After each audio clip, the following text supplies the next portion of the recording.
très bon début de semaine sur les antennes de Numérica Télévision.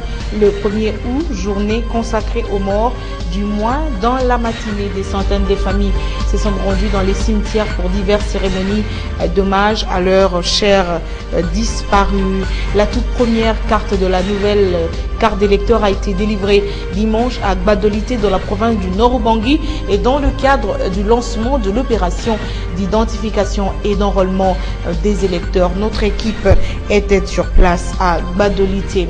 En sport, la République démocratique du Congo sera bel et bien présente aux Jeux olympiques de Rio du Brésil. La délégation congolaise, bien que d'un format réduit, s'est envolée samedi via Brazzaville. Le meeting de l'opposition, du rassemblement de l'opposition a vécu hier dans la capitale congolaise.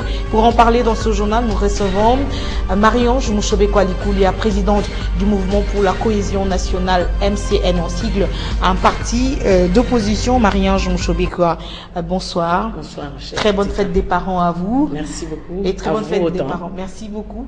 Très bonne fête des parents à ceux qui nous suivent, mesdames et messieurs. Bienvenue à tous et à chacun. Je vous l'annonçais au sommaire, le cimetière de la Gombe a connu son affluence traditionnelle en cette matinée du 1er août, journée consacrée aux morts. Parents, amis et connaissances sont allés se recueillir sur les tombes de leurs proches disparus, bien qu'ils soient dans l'au-delà. Leurs souvenirs restent vivaces. Bienvenue Baboua, Eric Ndongala. Les morts ne sont pas morts, a dit l'écrivain Birago Diop. Cela a été vécu ce lundi 1er août au cimetière de la Gombe. Plusieurs familles sont venues se recueillir devant les tombes de leurs proches qui se reposent ici pour l'éternité.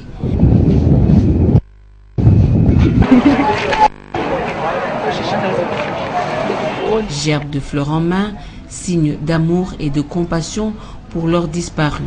Certains n'ont pu se contenir et ont versé quelques larmes.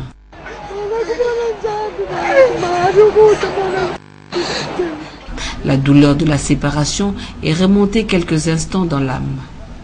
Les souvenirs se mêlent à la reconnaissance car ce 1er août est aussi la journée dédiée aux parents. Pour nous, la famille Mutombo, c'est une journée particulière dans la mesure où ça fait 26 ans, jour pour jour, que notre père nous a quittés.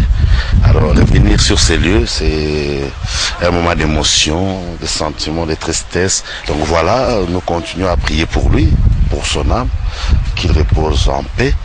Il a fait œuvre utile ici sur cette terre des hommes. C'est un chemin pour tout le monde. Nous sommes là pour dire merci à Dieu de l'avoir donné comme père. Nous les faisons tout le long de l'année. Étant donné qu'il n'y a personne qui s'occupe de la propriété, souvent il y a beaucoup de familles qui arrivent ici et qui ne retrouvent pas la tombe de leur, de leurs membres de famille, ou bien ils retrouvent la tombe déjà affaissée et détruite, complètement détruite. Alors ça fait encore plus mal quand on n'arrange pas. Le 1er août, c'est le nettoyage du grand jour au cimetière. L'occasion pour ces jeunes gens de s'improviser, qui peintres, loqueurs ou même fleuristes. Le compte est bon, ils ont fait des bonnes affaires. C'est parti pour les opérations d'identification et enrôlement des électeurs. Le coup d'envoi a été donné hier dimanche à Gbadolité dans la province du Nord-Ubangi en présence de l'envoyé spécial adjoint du secrétaire général des Nations Unies en République démocratique du Congo, des députés et sénateurs, des experts de la Commission électorale nationale indépendante, mais aussi de la population de Gbadolité. Le go a été donné par le président de la CENI,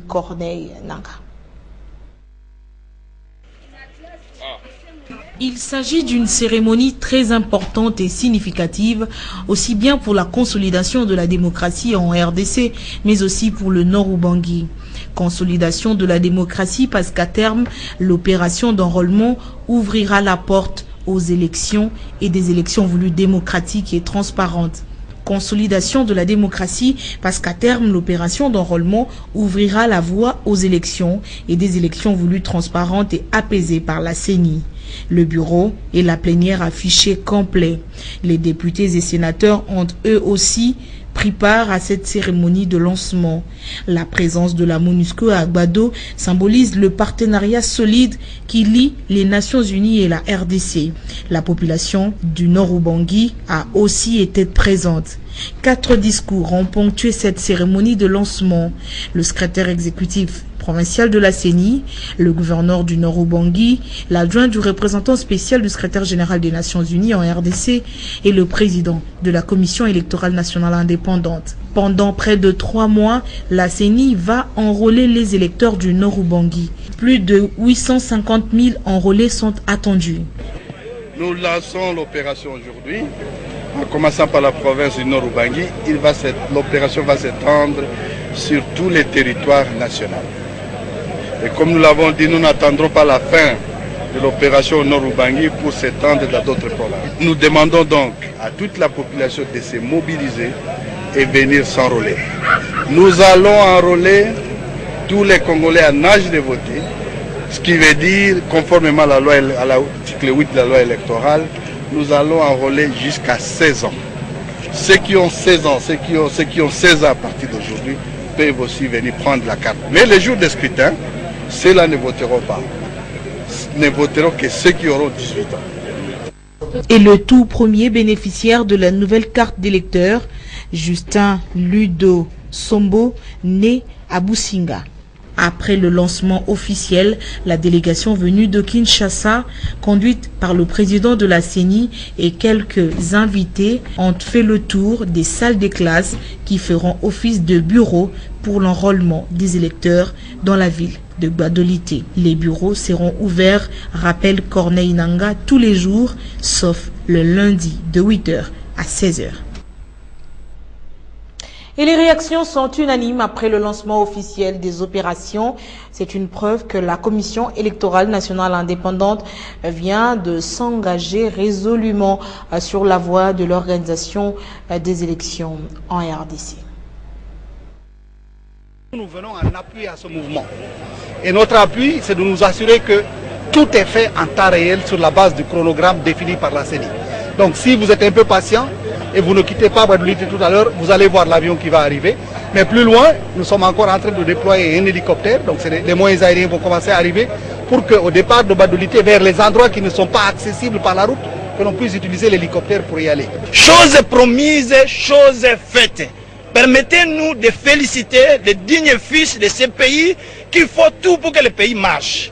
Mais quant à nous, la Commission nationale d'éducation civique et observation électorale, nous demandons maintenant à tous les bailleurs de fonds, aux techniciens qui avaient comme prétexte, s'il n'y avait pas encore de démarrage, d'emboîter les pas au gouvernement qui s'est sacrifié pour donner les moyens à la CENI, afin que la CENI réussisse. Nous sommes là pour sensibiliser, mobiliser et observer. Et nous avons bon signe que parmi les électeurs, parmi les gens qui se font enrôler, il y a un bon nombre de femmes qui sont les premières à se faire enrôler.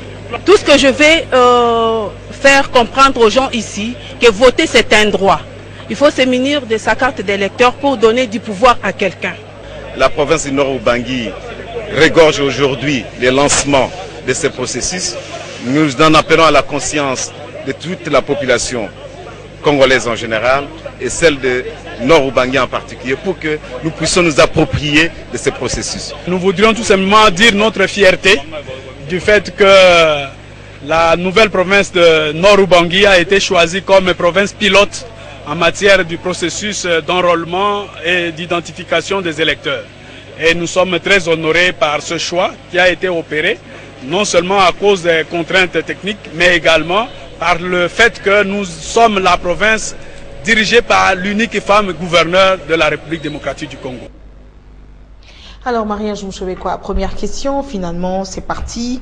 Ça veut dire que la commission électorale ne fera plus marche arrière. Vous qui tenez des partis politiques, présidente d'un parti, une bonne élection, du moins si vous voulez avoir des chances d'être élu demain, c'est aussi d'avoir le plus grand nombre des partisans enrôlés.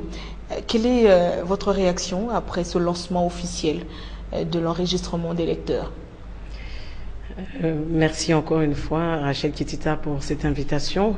Le mouvement pour la cohésion nationale que je dirige salue les opérations lancées par la CENI. Depuis plusieurs mois, nous avons soutenu l'enrôlement des nouveaux majeurs.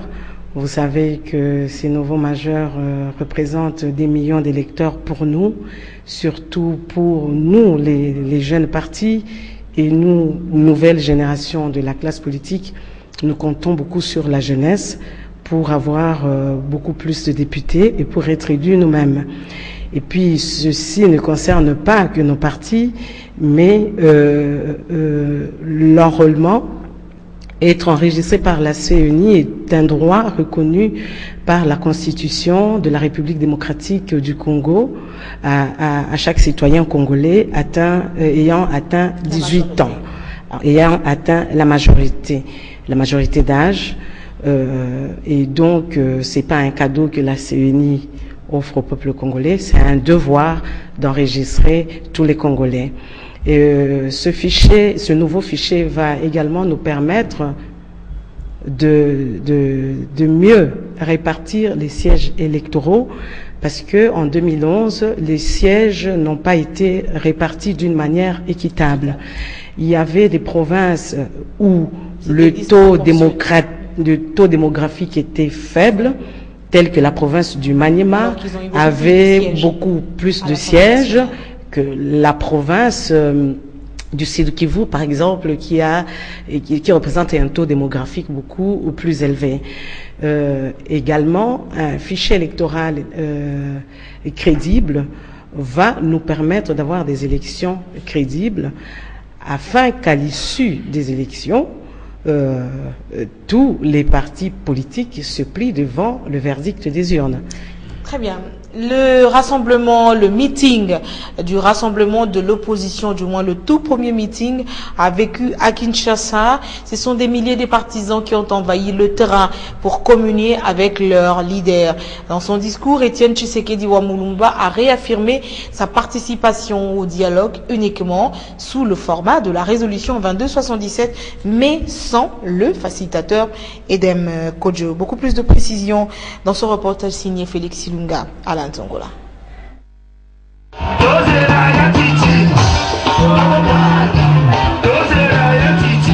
Ils sont venus des 4 coins de la capitale. Des dizaines de milliers de partisans de l'opposition ont pris rendez-vous avec l'histoire sur les enjeux politiques de l'heure en République démocratique du Congo. Dans son message de plus d'une demi-heure, Etienne Tshisekedi a demandé d'abord d'observer une minute de silence en mémoire des personnes massacrées dans l'est de la République démocratique du Congo. L'opposant historique a aussi remercié les Kinois pour son accueil. Nous avons l'obligation de respecter la Constitution. Le 19 septembre 2016, si la CENI ne convoque pas l'électorat, c'est une haute trahison, a déclaré le président de l'UDPS qui a dit oui au dialogue, mais pas avec le facilitateur Edem Kodjo qu'il taxe de partialité. Tout le Conseil de sécurité à l'OBI, tout le dialogue. Mais tout de suite, il y a un dialogue en mots et au Kobunga. Ndenge Bolanda dit, oyo bapesaki biso lokola facilitateur ndenge bolandaki biso nyonso tomoni te facilitateur azali netre te azali kabiliste monene.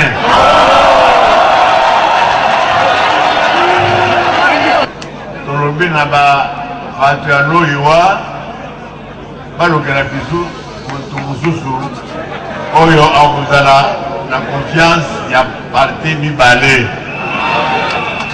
Etienne Tshisekedi dénonce par ailleurs la mauvaise gouvernance qui mine l'économie du pays.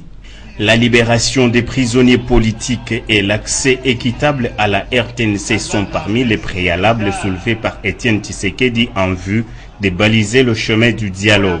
Conscient du rôle des jeunes, l'homme orchestre a invité la jeunesse à s'approprier le combat de la démocratie et à se prendre en charge pour son bien-être. Et selon les partisans d'Étienne Tshisekedi, ce meeting était un pari gagné. Les opposants saluent le message et se félicitent de la grande mobilisation à cette rencontre dite de l'unité de l'opposition. Ils sont au micro de Félix Ilunga, Alain Zongola. On peut retenir que c'est un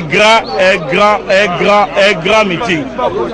C'est un meeting du peuple auquel l'opposition vient de démontrer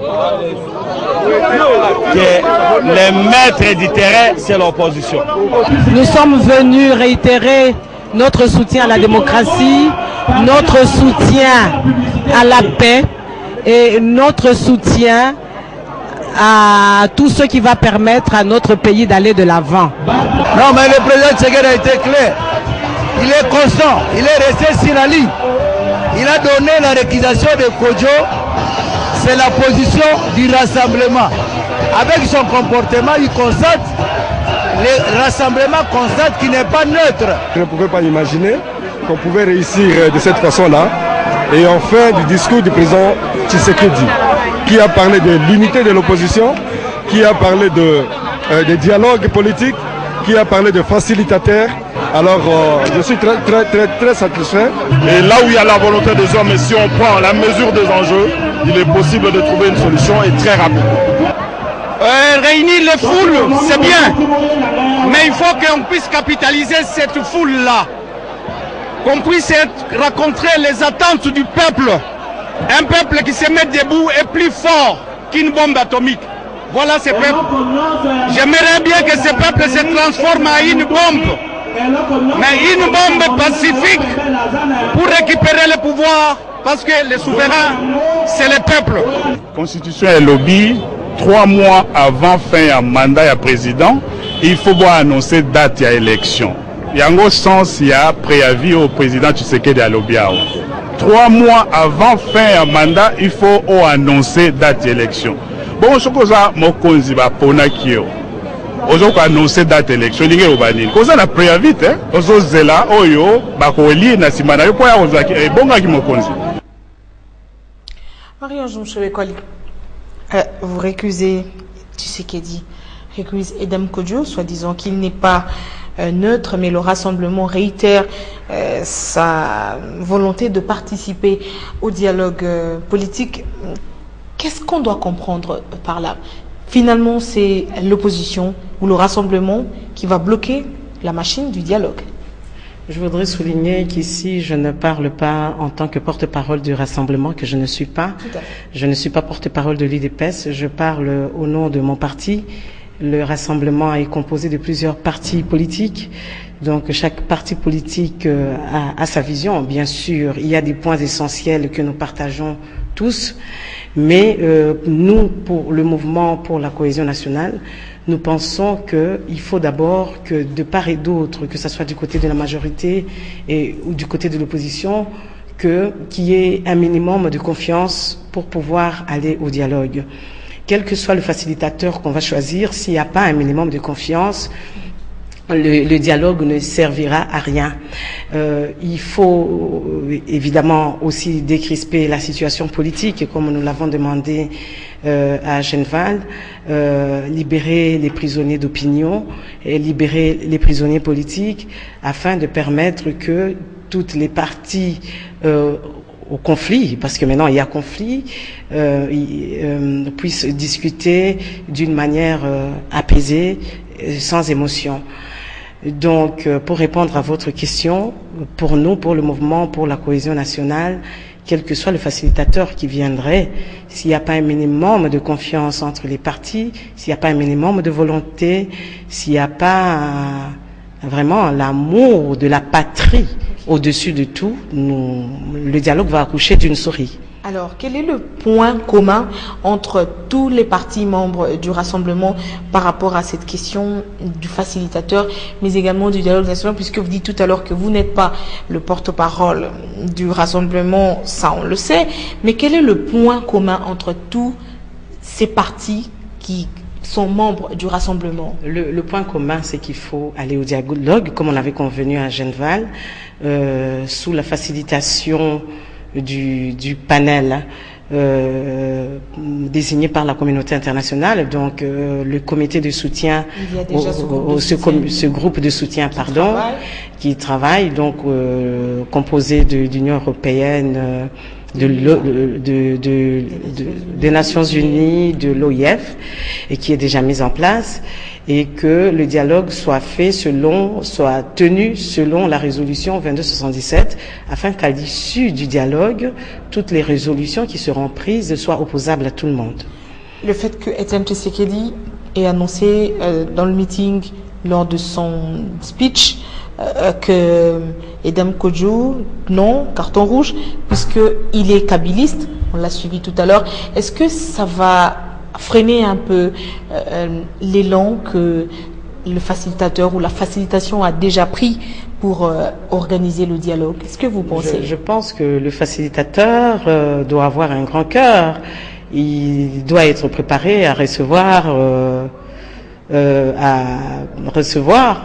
entre guillemets, des coups de part et d'autre. Il peut y avoir une crise de confiance. J'avais été à Sainte City en 2003, j'ai vu ce qui s'est passé avec Moustapha Niasse. Parfois, il y a eu ce genre de crise. Mais je pense que le facilitateur devrait rassurer tout le monde de sa neutralité, de sa volonté à à conduire des discussions en toute neutralité sans favoriser les uns au détriment des autres. La question, c'est aussi les élections dans le délai, notamment élections présidentielles, puisque on perd finalement quelques jours, quelques temps.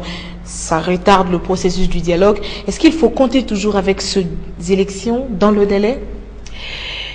Écoutez, j'ai dit il y a 3 mois, j'ai dit il y a 6 mois, j'ai dit il y a 1 année. Et maintenant ça se confirme de plus en plus. Ce n'est plus un secret pour personne. L'ONU s'est prononcée, l'OIF, l'Union européenne, tous se sont prononcés là-dessus. Ils ont dit que c'est impossible de tenir les élections dans le délai. Et nous, au Mouvement pour la cohésion nationale, nous soutenons que c'est vrai. Il faudrait respecter la Constitution. Personne ne devrait toucher aux articles intangibles de la Constitution, surtout l'article 220. Mais il est un fait qu'on ne peut pas aller aux élections avec un fichier corrompu. Vous vous rappelez que j'étais sur ce plateau en 2011 pour dénoncer ce que Ngoïmou Londa avait fait avec toute son équipe. Les députés, les candidats députés se sont retrouvés avec les urnes dans leur maison. Les dépouillements se sont déroulés dans les maisons des députés. Plus de la moitié des députés qui siègent à l'Assemblée nationale ont été nommés par Ngoïmou Londa. Et la bêtise a été entérinée par la Cour suprême. Je respecte toutes les instances judiciaires, mais cette bêtise a été quand même entérinée par la Cour suprême de justice. Nous ne voulons pas revivre ce que nous avons vécu en 2011. Pour ne pas revivre ce même cauchemar, il faut un nouveau fichier électoral crédible. Enrôler toutes les personnes qui n'avaient pas pu se faire enrôler en 2011, enrôler les nouveaux majeurs, mais également faire le nettoyage parce qu'il y a eu beaucoup de personnes, s'il vous plaît, il y a eu beaucoup de personnes qui sont décédées entre-temps. Vous savez que Ngoïmou Londa a favorisé des doublons et qu'il y a eu aussi des personnes fictives qui se sont retrouvées dans le fichier électoral. Il serait irresponsable d'organiser des élections avec ce même fichier que nous avons tous décrié en 2011. Nous, le MCN, nous disons non à ce fichier. Il faut un nouveau fichier électoral pour pouvoir avoir la garantie d'avoir des élections crédibles et transparentes. Je vais vous retrouver, Marie-Ange Mouchoubekwa, tout à l'heure. Mais une question avant de passer à l'autre reportage. Et si on remplaçait Edem Kodjo aujourd'hui, qu'est-ce qui rassure que son successeur aura les faveurs d'Etienne Tshisekedi et même du Rassemblement? Je répète ce que j'ai dit au début. Je ne suis pas porte-parole de l'UDPS ni du Rassemblement. Je répète ce que j'ai dit. Il faut un minimum de confiance entre toutes les parties au conflit. Il faut un minimum de confiance. Qu'on remplace Edem Kodjo par Moustapha Niasse, par Kofi Annan. Doit se matérialiser comment? C'est lui qui doit rassurer toutes les parties de sa neutralité. Et je pense que le panel que la communauté internationale a mis en place pour soutenir, je perdrai le fil d'idée, pour soutenir Edem Kodjo dans la facilitation. Je pense que c'est un minimum de garantie que nous avons. Les agents et cadres de la Société commerciale des transports et des ports sont invités à ne pas répondre à l'invitation qui leur avait été lancée pour se rassembler demain mardi au siège de la SCTP. Appel lancé ce lundi par le président de la délégation du syndicat national de l'ex-ONATRA et son adjoint. Ils invitent les travailleurs de la SCTP à se mettre au travail pour éviter le risque d'exposer aux sanctions. On écoute ici Deogracia Safari Kuba et Vincent de Paul Mbomessa au micro d'Hermione Yonvou à la Nzongola. Nous venons d'être avec les délégués syndicaux, tous les délégués syndicaux de la SCTP de Kinshasa je précise, c'était pour que d'abord nous puissions leur passer un message, celui d'encadrer les agents et de leur rappeler qu'il n'y a que la délégation syndicale nationale qui est habilitée à pouvoir inviter les agents devant les bâtiments administratifs afin que s'il y a un message à donner, c'est nous qui sommes, nous des membres du bureau de la délégation syndicale nationale, qui sommes habilités à inviter les agents. Alors si les agents acceptent de se faire inviter par des personnes qui n'ont pas qualité, ça expose les agents à des sanctions et puis là nous ne saurons pas facilement les défendre. Problème comme tel, il n'y en a pas, mais il y a un message qui a été donné par quelqu'un qui n'est pas habilité à le faire pour que les agents puissent se présenter devant les bâtiments administratifs demain mardi. Et nous voulons informer aux agents, à tous les agents, de ne pas céder à cette invitation-là, de ne pas répondre à cette invitation, parce que s'ils répondaient, nous serons faibles devant l'employeur quant à ce qui concerne la défense de ces agents-là, s'ils arrivaient qu'on puisse les sanctionner.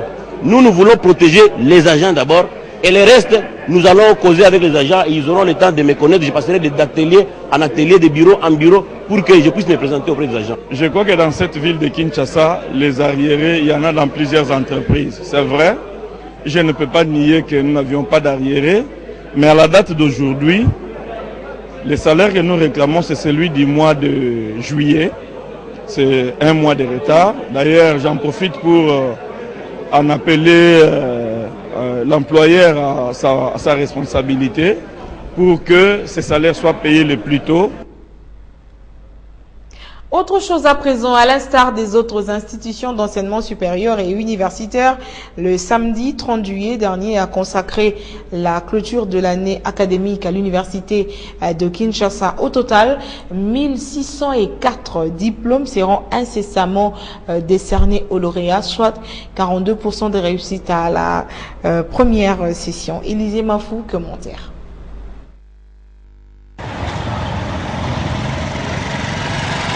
Toute proportion gardée, c'est la faculté des sciences qui caracole en tête avec 582 lauréats, dont 12 docteurs, 17 diplômés d'études approfondies et 553 licenciés. Elle est talonnée par celle de médecine qui affiche 338 lauréats, comprenant 180 médecins, 76 médecins, chirurgiens, dentistes, 22 diplômés interuniversitaires en psychodromatologie, 25 spécialistes, 22 masters en écologie infectieuse et 4 masters en santé publique. Les directives contenues dans cette instruction académique ont été rigoureusement respectées. Jusque-là, nous pouvons dire que les choses se déroulent bien. Et nous sommes arrivés à destination. C'est l'occasion de vous informer que le comité de gestion a tenu régulièrement ses réunions ordinaires chaque semaine et des réunions extraordinaires chaque fois que le besoin se faisait sentir. Pour l'année qui s'achève, le meilleur code ont été affichés par un lauréat de la faculté des sciences. Nous sommes heureux parce que l'université a organisé la cérémonie de collation des grades académiques et de la clôture solennelle de l'année académique 2015-2016. En fait, nous invitons également les camarades qui venaient d'obtenir leur diplôme de nous emboîter également le pas. Certes, La moisson est grande, mais l'université de Kinshasa fait remarquer que les plus grands nombres des finalistes ne terminent leurs travaux qu'en seconde session, sans parler des facultés qui n'ont pas aligné leurs finalistes pour des raisons justifiées. L'année académique 2015-2016 a connu une atmosphère relativement calme. Les résultats enregistrés sont nettement supérieurs à ceux des années antérieures et des innovations ou des invocations majeures sont à l'étude. Ce que confirme le secrétaire général académique, le professeur Célestin Moussaou Kalombo, au micro d'Emani Tango. J'éprouve un sentiment d'immense joie en cette journée du 30 juillet 2016, parce qu'effectivement, nous avons accompli la mission que le gouvernement, par le biais de notre ministère de tutelle, nous a confiée. Et nous sommes satisfaits de ce qui a été fait comme travail pendant cette année académique. Tenez, les années antérieures, il y avait un effort qui avait déjà commencé à être fait en ce qui concerne la normalisation de clôture des années académiques. Mais cette fois-ci, il y a eu beaucoup d'innovations qui vont dans le sens du respect de l'instruction 017 publiée par son Excellence Monsieur le ministre de l'Enseignement supérieur universitaire. Voilà la sécurité depuis l'avènement de ce comité de gestion dirigé par le professeur Ngoma Nzouzi. Et vous allez vous-même constater, vous avez vous-même constaté que la sécurité a régné. Toutes les fois que les étudiants ont tenté de bouleverser l'ordre public, ils étaient très rapidement conscientisés par le comité de gestion. Nous-mêmes, nous étions sur les champs des batailles académiques, c'est-à-dire nous accompagnons les étudiants pour les conscientiser et les inviter à s'occuper d'abord et après tout des enseignements et de savoir qu'ils sont là, comme monsieur le recteur l'a dit, pour les études, étant donné l'apolitisme du site universitaire. Cela fait plus de 2 ans que l'association Le Bon Regard 77 vole au secours des démunis en République démocratique du Congo et particulièrement à Kinshasa. Cette année encore, la structure est venue en aide aux enfants en rupture familiale du centre d'hébergement Pekabo dans la commune de Barumbu. Le Bon Regard 77 a remis un don composé d'habits et souliers Ketch. À cette occasion, Thomas Chikos Wembi, président de l'association, a partagé un repas et un verre en famille avec ses enfants démunis. Témoin de l'événement, Félix Ilunga, Serge Mitelezi et Luc Yongo. Ils attirent l'attention de tout le monde, les enfants en rupture familiale. Au total, 40 enfants du centre d'accueil et d'orientation de garçons ont bénéficié d'un lot de matériel, d'un lot de vêtements et autres produits. Un don de l'association Bon Regard. Ici, c'est une grande institution. Nous sommes une association Les Bon Regard 73. Par contre, nous sommes venus donner une petite contribution de ce qu'on a à cette grande, parce que ça c'est une très grande structure. C'est depuis longtemps que ça travaille pour les enfants, ça aide les personnes démunies, les personnes défavorisées, les enfants de la rue. C'est une très grande structure ici au Congo. Donc justement on est là, on a fait une demande de partenariat avec cette structure qui vient en aide aux personnes démunies, aux enfants surtout. Et on est en pourparlers, mais j'espère que ça va bien se passer. Aujourd'hui on a eu l'accord et l'autorisation du responsable numéro 1 pour venir monter ces images. Les images nous montrent pourquoi. C'est une façon d'interpeller les gens. C'est pas une façon de vendre, c'est une façon d'interpeller. Parce que cette structure, peut-être les gens n'en connaissent pas. Donc je préfère venir chez eux, donner le peu qu'on a pour partager un petit moment ensemble. Aujourd'hui nous allons manger, nous avons donné les vêtements qu'on avait et on va manger, on va boire et partager un petit moment avec ces enfants-là pour leur faire voir que nous aussi nous sommes près d'eux et nous sommes aussi prêts à les aider. Au cas où on a des petits moyens, on les fera. Un geste de cœur et de bienfaisance. Et l'initiative a été saluée par les responsables du centre Pekabo. C'est un acte que les gens de bonne foi viennent le faire à tout moment, individuellement ou une structure, une société, ils viennent de temps en temps faire le don aux enfants, ceux qui en pensent. Ceux qui savent qu'il y a des enfants qui souffrent dans la vie pensent à ces enfants-là et viennent donner le don. Nous les remercions et l'encourageons pour faire encore plus que ce qu'il a fait aujourd'hui. Pour lier l'utile à l'agréable, Thomas Chikos Wembi, président du Bon Regard, a partagé un repas avec ses enfants démunis. Une attitude qui a marqué les esprits de ses enfants.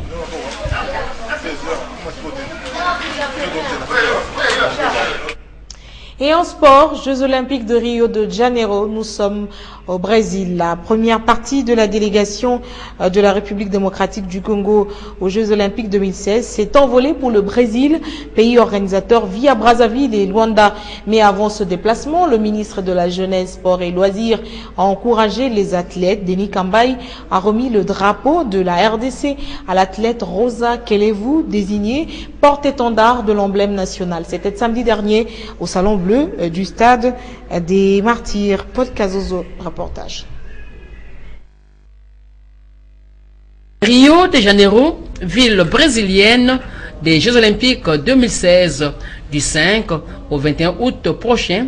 À cet effet, la première partie de la délégation de la RDC dans cette Olympiade, déjà en route pour le pays de la Samba. Samedi, en prévision de ce périple, le ministre des Sports s'est adressé aux athlètes congolais, dignes ambassadeurs à ces Olympiades. Mais pour les enfants qui vont être sûrs, qui vont être au front, ils doivent savoir que toute la République le regarde. De la même manière que nous avons toujours conduit toutes les délégations à l'extérieur, c'est de la même manière que nous allons rester très concentrés à la recherche de résultats. Il est vrai que dans le domaine de la compétition, il y a la victoire, la défaite. Donc il faut toujours gagner. Il faut gagner. Rose et tes sœurs et frères, vous avez cette grande responsabilité. Je vais vous rencontrer régulièrement en ce qui concerne le réarmement moral. Et tous les Congolais qui sont ici, qui vous regardent et qui vous accompagnent. Je félicite toutes les fédérations qui se sont qualifiées difficilement, je sais de quoi je parle, cet après-midi, et la délégation qui va suivre, et que cette délégation sache que le gouvernement de la République ne cessera jamais d'accompagner les comités olympiques et d'autres fédérations selon les disponibilités de la trésorerie. Après cette adresse, le ministre Denis Kambaï a remis les drapeaux congolais à Rosa Kelevu, choisi comme porte-étendard de toute la délégation à ce rendez-vous planétaire de sport. Enfin, je n'ai pas vraiment assez de mots à dire, juste d'attendre le résultat. Je dois m'efforcer pour faire un podium normalement. Moulé dans une tenue officielle, c'est les champions des membres de la délégation de la RDC s'étaient envolés pour Rio de Janeiro via Brazzaville et Luanda. Les restes de cette délégation quittera Kinshasa selon prévu ce mardi 2 août 2016. Je retrouve notre invitée Marie-Ange Mouchebeko Alikoulia. Je rappelle qu'elle est présidente du parti, le mouvement pour la cohésion nationale. Avec elle, nous commentons le meeting d'hier de l'opposition. Marie-Ange Mouchebeko, finalement, après ce meeting, c'est la guerre des chiffres. Tantôt 1 million, il y en a qui parlent de près de 5 millions et même plus que ça. Ça s'appelle du triomphalisme. Écoutez, une chose est sûre, il y avait un monde fou. Un monde fou, je n'ai jamais vu autant de monde rassemblé au même endroit pendant autant d'heures, au moins 7 heures, dans la discipline et dans la paix. Il y avait un monde fou impressionnant. Mais le plus important, ce n'est pas le nombre, ce n'est pas la guerre des chiffres. Le plus important, c'est ce que nous voulons faire de notre pays. C'est ce que nous voulons faire de cette jeunesse. Parce qu'à plus de 80%, c'était des jeunes qui étaient présents. Des jeunes qui ont besoin de travail. Des jeunes qui ont besoin des soins médicaux. Des jeunes qui ont besoin des repères. Des jeunes qui ont besoin de paix. Si demain, nous ne faisons pas de notre pays plus beau qu'avant, ces jeunes vont se retourner contre nous. Alors oui, rassembler ces jeunes pour quel nouveau discours? Parce qu'on a l'impression que tout a déjà été dit, rien de nouveau, les mêmes promesses. Qu'est-ce qui vous rassure que l'opposition finalement fait un autre bilan ou un autre plan, je voulais dire, par rapport à ce que fait déjà aujourd'hui la majorité? Parce que quand vous promettez l'emploi, on parle de l'emploi dans le programme quinquennal du chef de l'État, la révolution de la modernité englobe le tout. Qu'est-ce que l'opposition apportera de nouveau pour que le peuple congolais espère en elle? Ben, écoutez, là déjà le meeting d'hier, c'était pas un meeting électoral, et le rassemblement, c'est pas une plateforme électorale, c'est une plateforme qui s'est rassemblée pour se battre pour le respect de la Constitution et le respect des normes démocratiques. Je pense que le moment venu, lorsque nous devrons parler des élections, déjà les ambitions vont s'exprimer, et j'espère que l'opposition arrivera à désigner un candidat commun, et en ce moment-là, nous pourrons présenter un programme. Mais je vous assure que mon parti, en tout cas le Mouvement pour la cohésion nationale, nous avons un programme que nous allons proposer le moment venu. Les mauvaises langues disent que Étienne Tshisekedi prend l'opposition même en otage. Est-ce que c'est votre opinion? Pour preuve, je suis là. Il ne nous prend pas en otage, il n'a enchaîné personne. Je pense que dans les rassemblements, il y a plusieurs partis politiques et nous ne pouvons pas tous penser de la même façon, sinon ça serait aussi la dictature. Au sein de la majorité présidentielle, vous suivez qu'il y a des divergences sur certains points, mais ils restent tous membres de la majorité présidentielle. Donc nous pouvons avoir des points de divergence, mais nous restons tous membres du rassemblement. Chaque parti politique garde son autonomie, et lorsqu'il y a des points sur lesquels nous ne sommes pas d'accord, nous nous exprimons librement au sein du rassemblement, et vous avez une preuve que nous nous exprimons librement. Je suis venu sur votre plateau parler de la vision de mon parti, le MCN. Personne ne m'a enchaîné, personne ne me prend en otage. Et tout à l'heure, je vous ai entendu dire que c'est possible qu'il n'y ait pas élection cette année.